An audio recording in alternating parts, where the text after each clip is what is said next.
नमस्कार। आज का हमारा वीडियो कक्षा 10 के लिए है, जिसमें हम लोग सर्वेश्वर दयाल सक्सेना जी की एक संस्मरण कहेंगे, एक लेख मानवीय करुणा की दिव्य चमक हम लोग पढ़ रहे हैं, जिसमें सक्सेना जी ने हमें फादर कॉमिक बुल्के के विषय में बताया है। उन्होंने हमें ये बताया कि फादर मानवीय करुणा के किस प्रकार दिव्य चमक थे। लेखक ने अपने शीर्षक में ही ये बात स्पष्ट कर दी थी कि फादर मानवता के सर्वश्रेष्ठ उदाहरणों में से एक थे, इसलिए उसने उन्हें मानवीय करुणा की दिव्य चमक कहा है। पूरे पाठ में लेखक ने फादर की विशेषताओं और उनके गुणों और उनकी लोकप्रियता और उनके त्याग का वर्णन किया है। इस पाठ का ये आखिरी वीडियो है। इस वीडियो में हम लोग उनकी मृत्यु और शमशान घाट की घटनाओं के विषय में देखेंगे। लेखक ने इस पाठ में मध्यम वर्गीय आकांक्षाओं के साथ साथ फादर की लोगों के साथ मित्रता और लोगों के साथ उनके संबंधों को स्पष्ट किया है। लेखक ने बताया कि लेखक ने एक जगह कहा कि फादर संकल्प से सन्यासी थे, न कि मन से। लेखक को ऐसा लगता था कि फादर जो भी सन्यासी बनता था वो हर प्रकार के प्रपंचों से दूर हो जाता था, परंतु फादर इन सभी क्रियाओं से बहुत करीब थे। लेखक ये बताना चाहते हैं कि सांस्कृतिक और सभ्यता, धर्म और सभी कार्यक्रमों में फादर की उपस्थिति होती थी।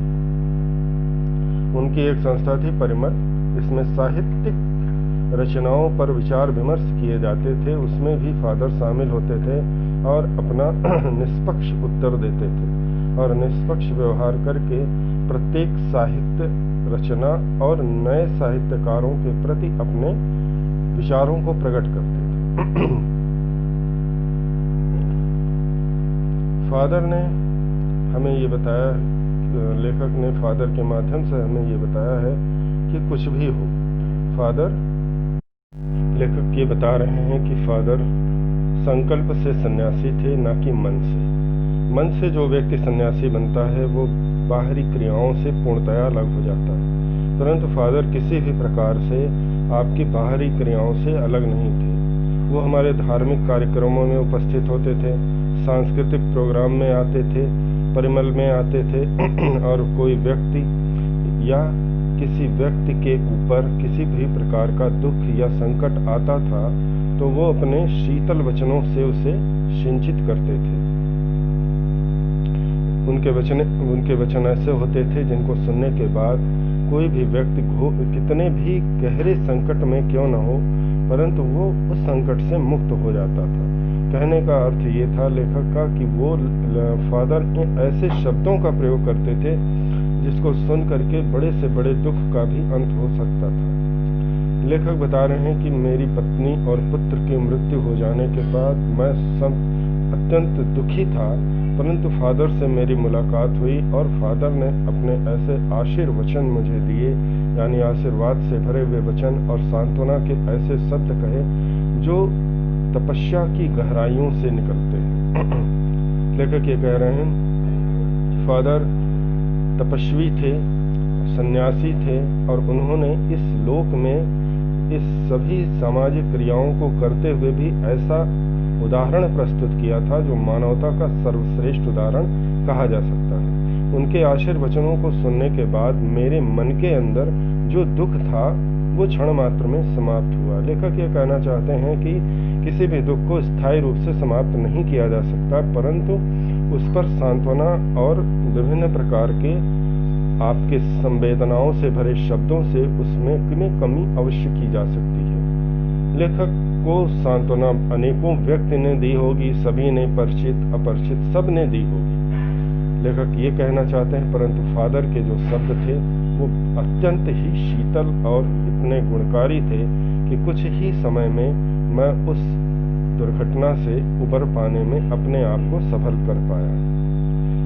इसी तरह लेखक ने फादर के विषय में बताया कि जब उनके बच्चे का अन्नप्राशन था तो वो पहली बार फादर से को बुलाए और बुला करके उन्होंने अपने ही फादर के ही हाथों से अपने बच्चों का अन्नप्राशन करवाया था जो एक बहुत बड़ी बात थी। लेकिन कह रहे हैं कि वो समय और वो घटना मुझे आज भी याद है जब फादर ने ऐसा किया। मैं इस बात को भूल नहीं सकता कि वो किस तरह से अपने सभी व्यक्ति को अपना आशीर्वचन और अपनी शीतलता प्रदान करते थे। तो इस आखिरी वीडियो में हम लोग फादर की बची हुई क्रियाओं को देखेंगे। तो चलिए देखते हैं क्या बचा है और क्या बता रहे हैं हमें लेखक। पिछले वीडियो में हम लोगों ने देखा था कि 18 अगस्त 1982 की सुबह 10 बजे का समय था। दिल्ली में कश्मीरी गेट के निकलसन कब्रगाह में उन फादर का ताबूत एक छोटी सी नीली गाड़ी से उतारा गया। लेखक हमें बता रहे थे कि फादर की मृत्यु हो गई थी। 18 अगस्त 1982 का वो दिन था, सुबह 10 बजे का समय था और दिल्ली की कश्मीरी गेट के तरफ निकलसन कब्रगाह स्थित था। उस कब्रगाह की एक गाड़ी थी जो नीले कलर की थी। उसी नीले कलर की गाड़ी में फादर का कॉफिन ताबूत लेकर आया गया और निकलसन कब्रगाह के गेट पर उनके ताबूत को नीचे उतारा गया। ताबूत यानी कॉफिन।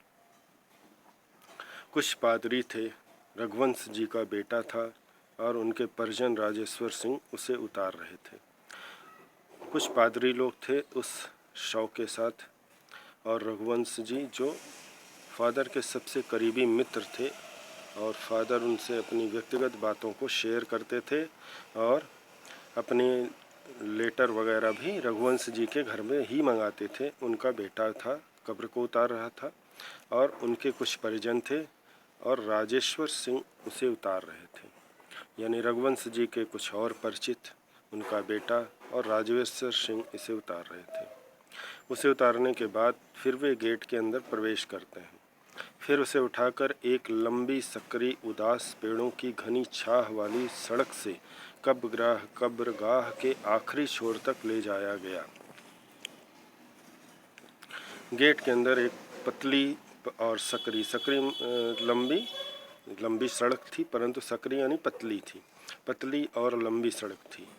सड़क के दोनों तरफ पेड़ लगे हुए थे और वो ऐसे लग रहे थे जैसे कि वो फादर के मृत्यु के शोक में डूबे हुए हैं। यद्यपि उनमें घनी छाया थी, उनकी छाया भी दुख का ही मूल लग रहा था। उनकी छाया सबको ऐसी लग रही थी जैसे ये अत्यंत दुखी हों। वहीं सड़क से कब्रगाह के अंतिम छोर पर यानी अंतिम सिरे पर फादर की कब्र खोदी गई थी, जहां धरती की गोद में सुलाने के लिए कब्र अवाक मुंह खोले लेटी थी। कब्र लंबी लंबी थी, ऐसा लग रहा था कि ये लेटी हुई है और उसे देखकर ऐसा एहसास हो रहा था कि उसे आश्चर्य हो रहा है कि उसका मुंह, जैसे कोई व्यक्ति लेट करके मुंह खोल लेता है तो ऐसा लगता है कि ये आश्चर्य में डूबा हुआ है, मुंह खुला का खुला रह जाना जो कहावत है। उसी तरह से फादर को देख करके जो कब्र थी पृथ्वी पर खुदी हुई थी, उसे देखकर ऐसा लग रहा था जैसे वो फादर की मृत्यु पर बहुत आश्चर्यचकित थी और वो आश्चर्य से मुंह खोले थी कि मानवता के श्रेष्ठ पुजारी होते हुए भी अपने अंतिम दिनों में इन्होंने कितने कष्ट उठाए। ऊपर करील की घनी छाह थी और चारों ओर कब्र और तेज धूप के वृत्त। करें कि जहाँ फादर की कब्र खोदी गई थी उस पर एक करील वृक्ष लगा हुआ था वहीं पास में और उसकी पूरी छाया फादर के कब्र पर पड़ रही थी और चारों ओर कब्र पे और चारों तरफ कब्र थी और उन पर तेज धूप की रोशनियाँ पड़ रही थीं। जैनेन्द्र कुमार एक वैज्ञानिक लेखक थे, जैनेन्द्र कुमार थे। विजेंद्र स्नातक, ये भी एक राइटर थे। अजीत कुमार, ये भी एक लेखक थे। डॉक्टर निर्मला जैन प्रोफेसर और राइटर थीं। और मसीही समुदाय के लोग, मसीही यानी क्रिश्चियन वर्ग के लोग, यानी फादर क्रिश्चियन थे तो उनके लिए क्रिश्चियन समुदाय के लोग भी आए थे। पादरीगण वो जो फादर से जुड़े हुए थे और फादर की अंतिम संस्कार को पूर्ण कराने के लिए वहाँ उपस्थित थे। इनके बीच में गैरिक वसन पहने पहले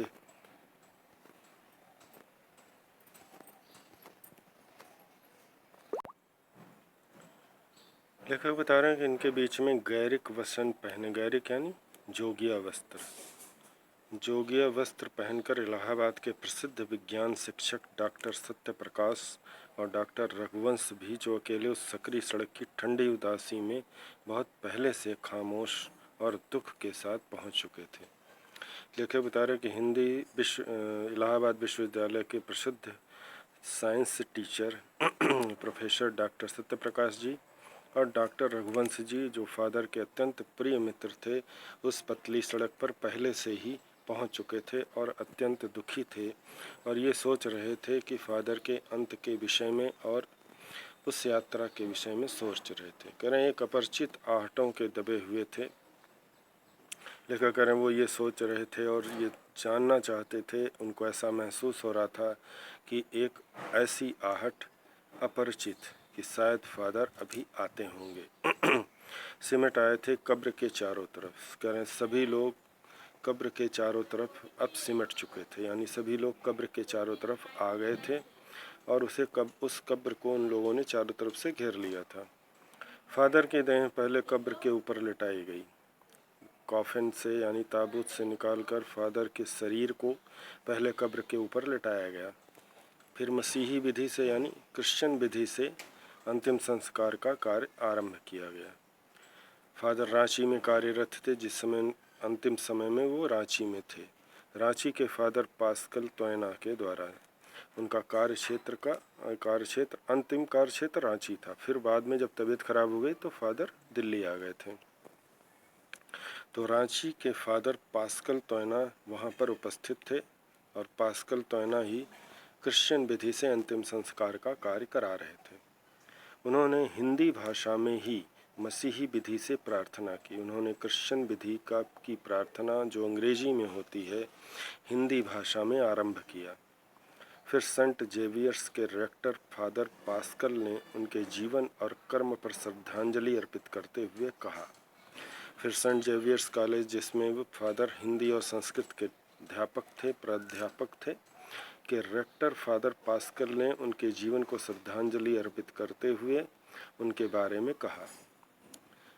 जब किसी का अंतिम संस्कार किया जाता है क्रिश्चियन विधि में, तो अंतिम समय में उसे श्रद्धांजलि देने के लिए उसके बारे में कुछ कहा जाता है।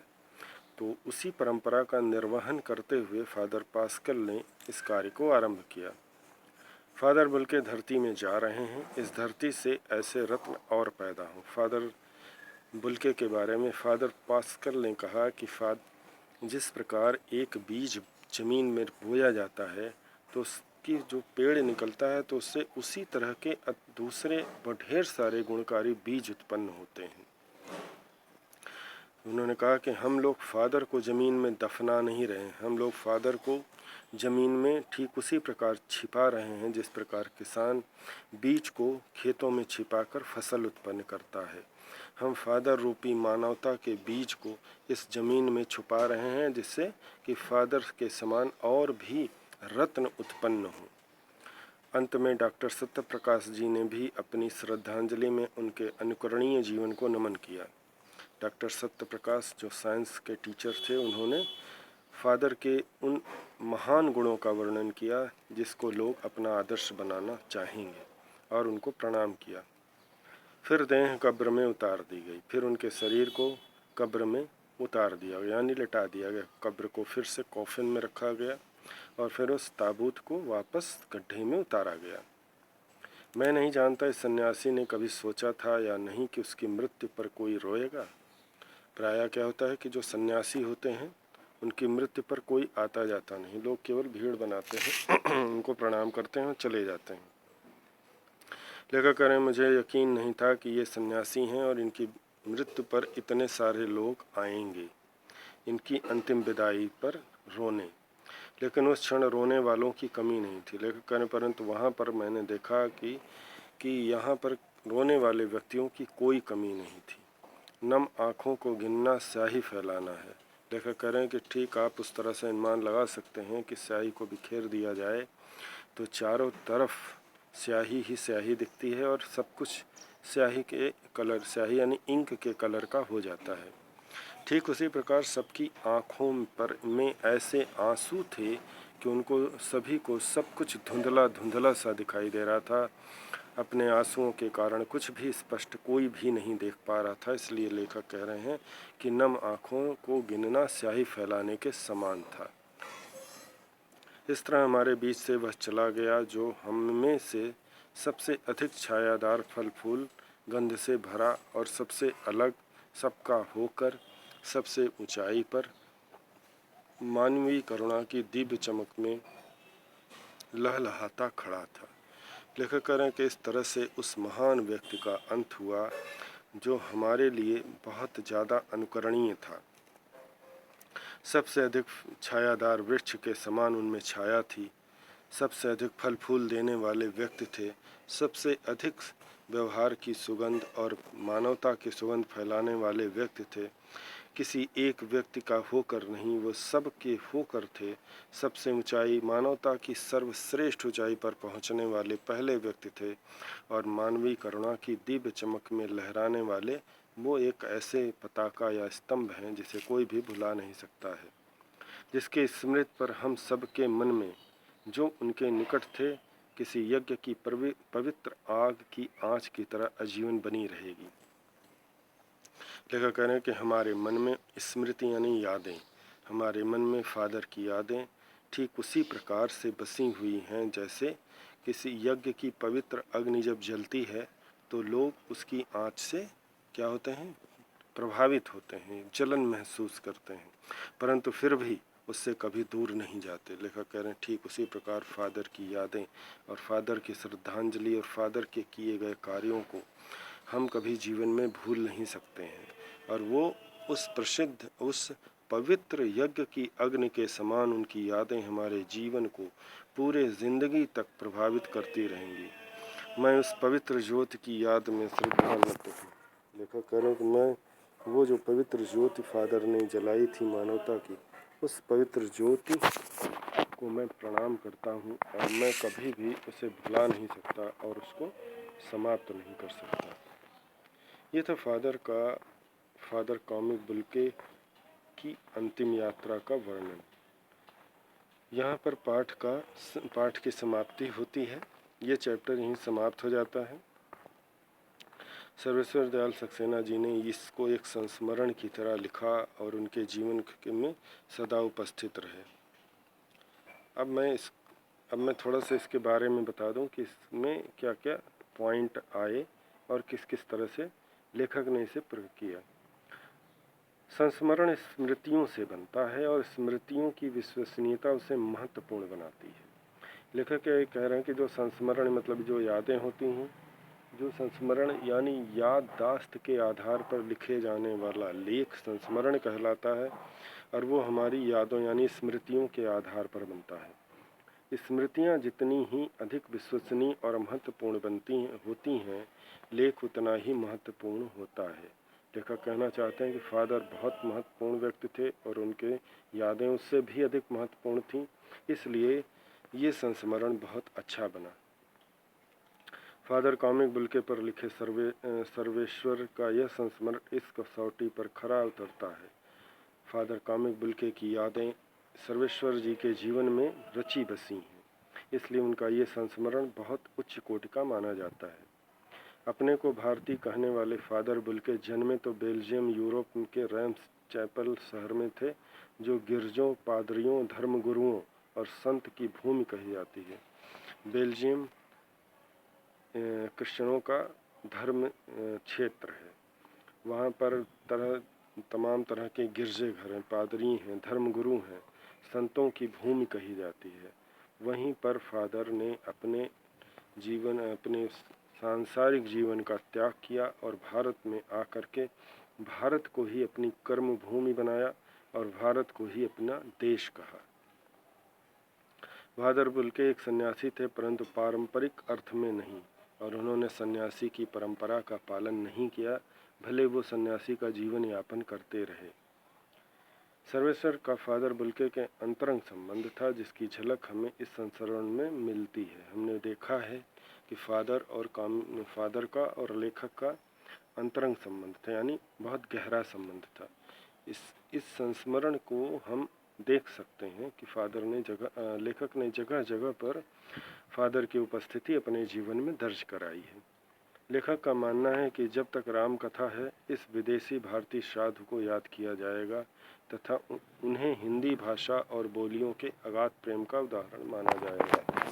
लेखक कह रहे हैं कि जिस प्रकार से राम कथा जब तक जीवित है, जब तक हिंदू धर्म है, तब तक राम कथा भी जीवित है, और उसी तरह से फादर का जीवन भी हिंदी साहित्य के क्षेत्र में और हिंदी भाषियों के लिए एक राम कथा के समान ही होगा, और इससे अगाध यानी अत्यंत प्रेम होगा, क्योंकि फादर ने हिंदी भाषा और उसके विभिन्न बोलियों के लिए जो त्याग किया, वो किसी भारतीय ने भी नहीं किया होगा।